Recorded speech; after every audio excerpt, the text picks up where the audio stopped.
Aku hanya ingin menikah lagi di tahun ini karena aku sudah lama menyandang status janda, Mas. Assalamualaikum warahmatullahi wabarakatuh.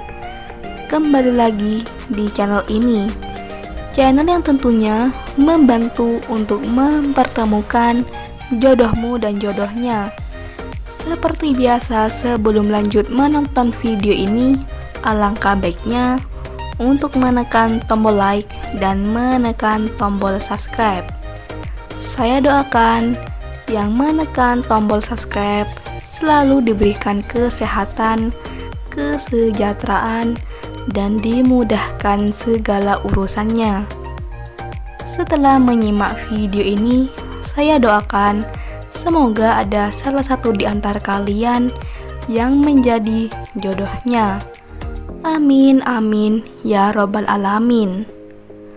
Mantapkan hati dan pikiran. Berdoalah supaya ada jodohnya di channel ini.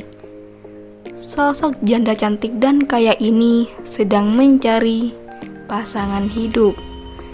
Di usianya yang saat ini, beliau ingin segera kembali menikah dengan lelaki yang diidamkan.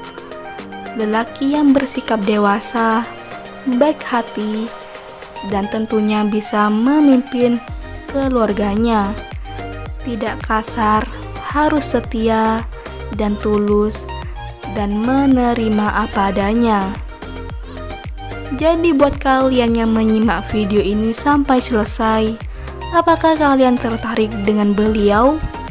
Jika iya, bisa tulis alamat kalian di kolom komentar supaya beliau bisa membalasnya. Sekian, sampai jumpa di video selanjutnya. Wassalamualaikum warahmatullahi wabarakatuh.